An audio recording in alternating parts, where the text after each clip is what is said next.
You know what I wish I could do with these? Burn them? No. No. Okay?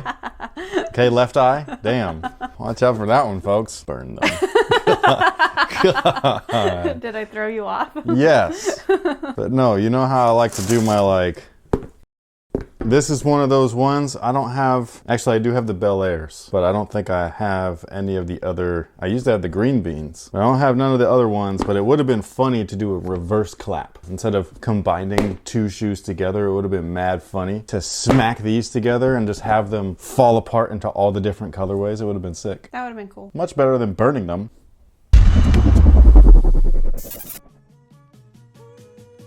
You have two of the shoes to make that shoe. This one? Mm-hmm. What? I got the Bel Air and then that's it. You got rid of the Michigans? That is not the Michigans. That's a good eye, but that's not the Michigans. Oh, okay. Yeah, it could have been. Hey, what's good, guys? My name is Chris. Welcome back to the official WearTesters.com YouTube channel. Today, we got a detailed look at these bad boys right here. And this, my friends, is the Air Jordan 5 in the What The colorway. These are a weird one, man. Like, I get the whole What The craze. I think that that's cool for everybody that loves it. I do like some of the shoes that are What The themed. I don't like all of them, though. That's obviously subject to opinion. And my opinion is, it's this one mostly. This one just doesn't do it for me. This one is passable. It's just that one, I can't do it. The shoes that they've decided to put in there, the colorways or whatever, they clash too much to me. So before we get started, I do want to just talk about the What The theme. These are different than the top 3 5s. So the top 3s, while they look like a What The, they're not a What The. The top 3s were more a homage shoe or homage shoe, whatever, however you want to say it. And so that model was supposed to represent the top 3 colorways. Was the Air Jordan 4 a What The? There's only 4 original colorways of the 4, and they put them all in that shoe. So that's kind of what I wish this was, but at the same time, we already got that with the top 3, you know what I mean? So I understand this. Something about this just doesn't float my boat, really. I'll start off with the red shoe. Obviously, the red base is from the Raging Bull 5, and I love those. I think that those are fantastic. Those are actually coming back out, I believe, in 2021.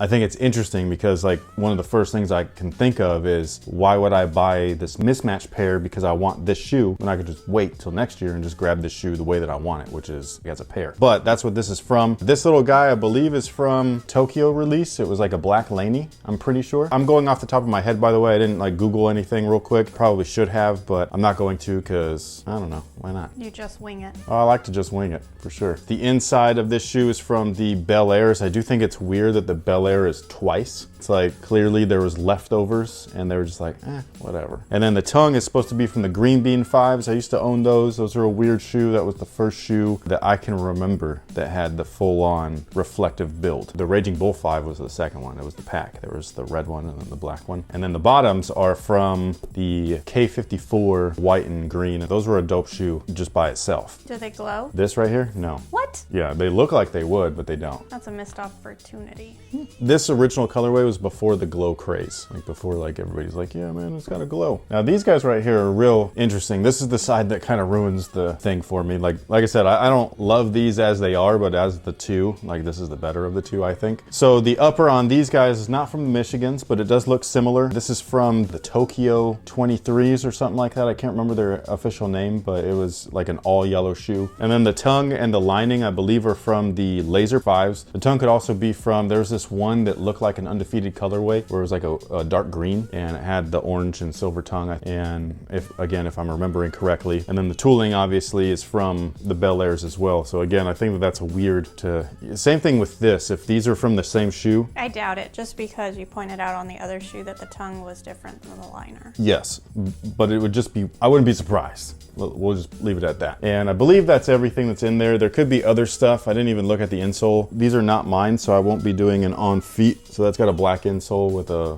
white Jumpman in there. Same thing in there. That actually would have been cool too if they would have done, maybe not the insole colors of original color or other colorways and stuff, but it would have been cool if they would have put some kind of graphic in there or something. I don't know. For anybody wondering why there's no Nike Air branding on these, all of the colorways that make up these two sides of the shoe or whatever, they all feature Jumpman branding. On top of that, we actually get questions about this every so often. It's not a standard rule, but it is kind of the theme that they've been doing as of right now, where only original colorways get the Nike Air branding, except for colorways that are trying to tell some sort of story of the past. So that Chicago All-Star Air Jordan 3 that released, the all red ones, that was something that they were trying to tell that story of Chicago All-Star weekend, dunk contest, blah, blah, blah. And so they were trying to really play up on that. So that colorway has the Nike Air branding, whereas the blue pair that came out later has the Jumpman branding because it's a non-original colorway. So non-OG colorways typically get a Jumpman, and then OG colorways or OG themes will get a Nike Air branded, you know, rear or wherever there was branding on there. The materials on both of these, very nice. This side especially, it's got that real nice furry suede, not identical to the original Raging Bulls, but it looks really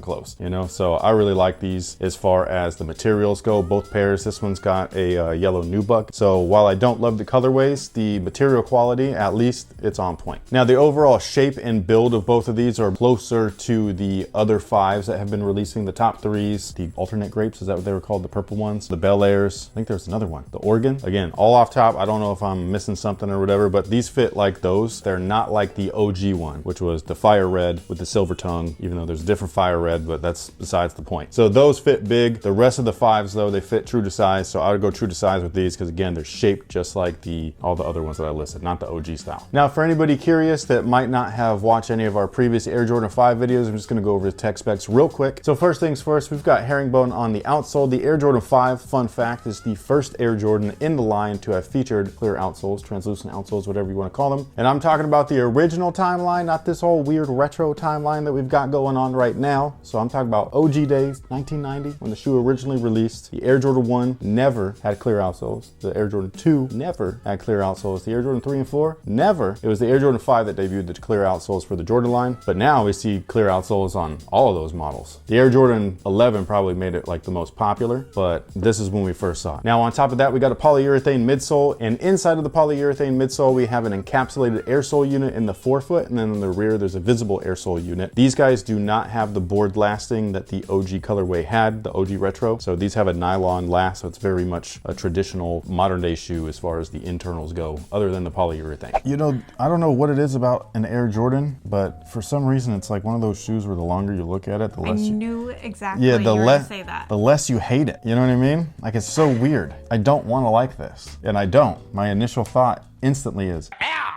I think it's weird. Again, we talked about this with the top three and how I feel like they didn't go far enough with it. so now you think this is too far? I want to say I think it's weird that they put Suede on one and Nubuck on the other, because one of these you can't get wet and it's about to be winter time. You shouldn't get this one wet either. Oh, but I mean, one of them can handle it. This one sometimes can stain, so can this, but this will bleed, and this usually doesn't. I'll be interested to see if this does bleed on anything, you know, like any of the lining, you know, any of the tongue, whatever. The Nubuck stuff tends not to bleed. I don't know why the dye holds in that better than it does in like the rough suedes, but it usually does. Yeah, I don't know. See, this one right here, I want to just rip the bottom off and like put on the real bottom, because I love this. You can handle this? I'm not even paying attention to that. I'm just looking at I'm just looking at this part right here, and I'm like, man, the Raging Bull 5 was so sexy. You know, it was one of those shoes where at the time when we first saw it, like we were like, whoa, that's what the like those were crazy. I don't remember those, so when we were living in Mountain View at the time. Oh, wow. So I definitely don't remember those. Yeah, it was a long time ago. There was the all red 21s that I had. That's what I was gonna say. So when I see an all red shoe like this, especially this type of material, that's where my brain goes to. This happened a little bit after that. That's what these kind of remind me of, and I love those 21s, you know, and so like I did. Yeah. I wore the shit out of those things. But yeah, I just see this and I'm just kind of like, man. And on top of that, I had an opportunity, but we were really poor back then. I remember they had one size left at the Oak Ridge Mall Foot Locker when there was a Foot Locker there. I don't think there is anymore. This is in San Jose. And I remember seeing the size 9 on the shelf. They were marked down to like, man, I can't remember what it was, but it was way more affordable. But even then, we were that poor where I was like,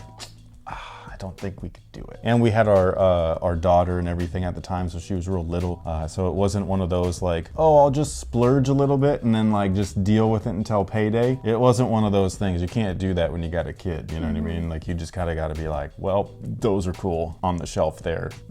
And then they just skyrocketed in price. I will say that the Raging Bull 5, the red one, did not age well. The material fades. Like the color fades. So like a lot of people end up having to restore them by dyeing them red again. Oh, wow. Yeah, because it turns into a weird like burnt orange looking, but it's because they use actual suede and not some cheap shit. But anyways, I believe the release date for these got pushed. So I think they release on November 12th now. I believe that they were supposed to release on like the 9th or something like that. Retail price is gonna be $220. Again, go true to size, as the same size as like all the other 5s that came out, not the OG style one. That was the one that ran a little bit big. Otherwise, I think that the quality on these guys are great. So for all these people that like to be like, oh, why he hating? A review is not hate. It's just an opinion stated with facts. And I'm sorry to the person who put all of their love into this shoe, designing the colorways. It's just not my cup of tea. Just like I'm not everybody's cup of tea. Ain't that the truth? I'm just kidding. But with that being said, thank you so much for watching. Thanks for all the support. Let us know what you think about these down below in the comment section. I know that a lot of people are tired of this what the thing. They're tired of the mismatch stuff, but there's a lot of people that love this, man. Like there are a lot of people that love this, especially some of the newer kids. And again, if you like this thing, man, I'm happy for you. I think that this is great that you get something that you like from a brand that you love. That's the bottom line right there, is to make sure that everybody's just getting their. So thank you once again, and until next time, guys, have a good one.